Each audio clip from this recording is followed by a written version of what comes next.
बानू versus Babli. लालची बहू जादुई चश्मा। एक रोज बानू सुंदर चश्मा लगा के शान से घर आ रही थी। बबली की नजर उस पर गिरी। बूढ़ों की ईद की जैसा अब इनको चश्मा की जरूरत आई। ऐसे बबली ने दिल में सोचा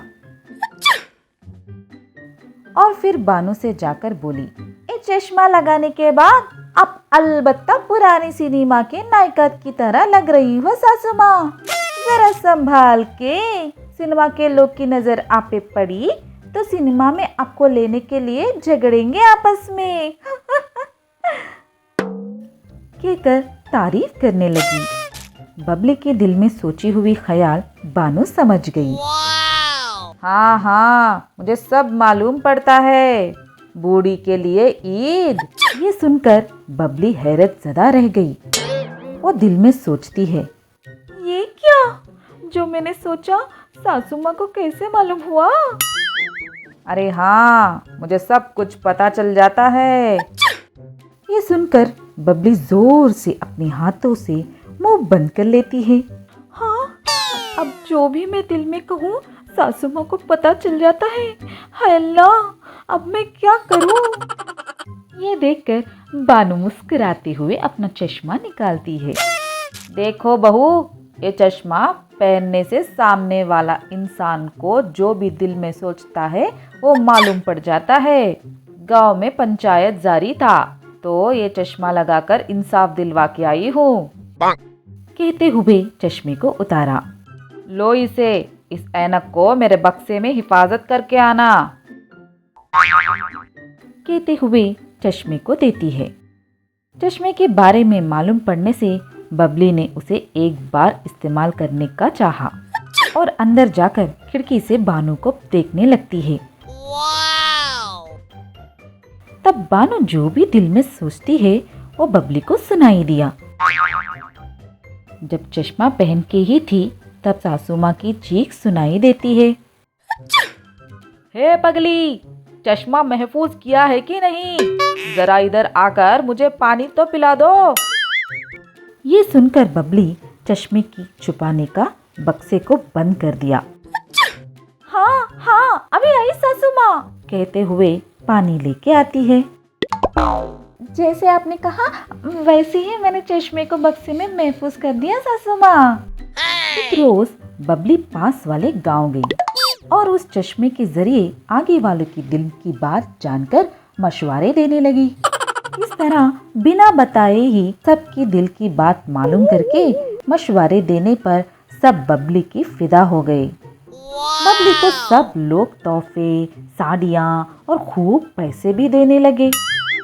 इस तरह बबली बगल वाले गांव जाकर सबको धोखा देते हुए चश्मे के जरिए पैसे कमाने लगी। बबली के बारे में गांव की सरपंच को जब मालूम पड़ा तो वो उसका दीदार करने आ गया। देखो, मैं आने वाली इलेक्शन में हिस्सा ले रहा हूँ। तुम अपने जादू से नजरअंदाज करके बोलना है कि ये लोग मुझे वोट देंगे कि नहीं। हाँ, अच्छा ग्राहक मिला है। देखो, इसके लिए बहुत पैसे लगेंगे, 10,000 देंगे तो मैं कल सुबह तक बता दूंगी। कहते हुए पैसों के लिए बहस करने लगी। सुनते ही सरपंच ने 10,000 निकाल के दे देता है। घर लौटते वक्त बबली दिल में सासू माँ को किस चीज का कैसे इस्तेमाल करते हैं इसका जरा भी ख्याल नहीं है। इतनी सी काम के लिए इतने पैसे, हा हा हा। कल और पैसे पूछूंगी, इस चश्मे के जरिए खूब पैसे कमाऊंगी। सोचते हुए बबली घर लौटती है। बबली की हरकतों के बारे में लोगों के जरिए बानू को मालूम पड़ता है। जल्दी से जाकर चश्मे के डिब्बे को खोलकर देखती है। वो खाली रहता है।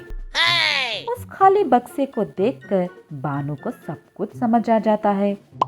हाय रे मेरी शातिर बहू, तुमने चश्मे को महफूज करने को कहा तो तुमने ऐसा किया। रुक, मैं तुम्हें मजा चखाती हूँ।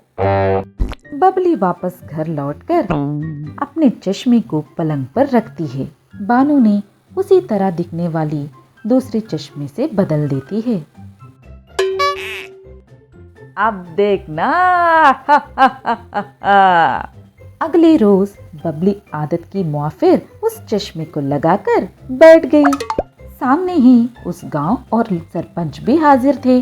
देखो, तुम लोग इतने दिनों से इस सरपंच को नेक आदमी समझ रहे हो, वो बहुत बड़ा धोखेबाज है, तुम लोगों को बहुत पैसा खा रहा है। कहकर अपने दिल की बात बोलने लगी। उसे मालूम होने पर भी वो अपने आप को खामोश नहीं कर सकी। ये सुनने के बाद सरपंच के आदमी लाठी उठाकर बबली को पीटने लगे। तब बबली जल्दी से ऐनक को उतारकर वहां से दौड़ने लगी। हाय अल्लाह, ये चश्मे को आज क्या हो गया? हर रोज आगे वाले इंसान के मन की बात बताती थी, पर उसने उल्टा आज मेरे मन की बात बता दी। कहते हुए चश्मे को गौर किया तो बबली को चश्मा बदला हुआ नजर आया। ये बेशक मेरी सासू माँ की ही काम है। सोचती ही वो वापस दौड़ते हुए घर पहुंचती है। वहाँ सासू माँ को चश्मा लगाकर इंतजार करते हुए देखा। तब बानू ने मुस्कुराते हुए पूछा, तो तुम्हारी पंचायत कैसी रही? सासू माँ को चश्मे में देखकर बबली कुछ भी ना कह सकी। खामोशी से मुंह बंद करके गुस्से से बानू की तरफ देखते हुए खड़ी रह गई। हमें बेशक यकीन है कि आपको ये एपिसोड खूब पसंद आया, तो देर किस बात की, बजाओ घंटी और करो सब्सक्राइब। रोज के जैसे ही बबली बहू सुबह सुबह उठकर नहा धोकर अपने मैके से लाए हुए ऐनक के सामने बैठ के, हाय अल्लाह, आज तो मैं कितनी खूबसूरत लग रही हूँ, मेरा खूबसूरत का तो माशाल्लाह। ये देख के सास बानू वे बातों से जल गई। हाँ, ऐसे खूबसूरत बहू मिलने के लिए बहुत नेक काम करने पड़ेंगे। सजती हुई बबली अपनी सास की बातों पे नजरअंदाज करने लगी।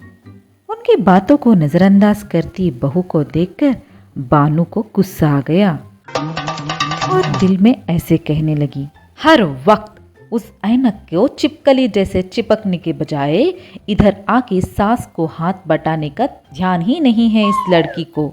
सुबह से शाम तक वही सजना और धजना, अल्लाह करके इस ऐनक फूट जाए। कहते ही बबली के सामने वाला ऐना फाट करके फूट गया। इतने दिनों से अपनी खूबसूरती को देख लेते हुए खुश होने वाली बबली ऐनक टूट जाने से नाराज हो गई।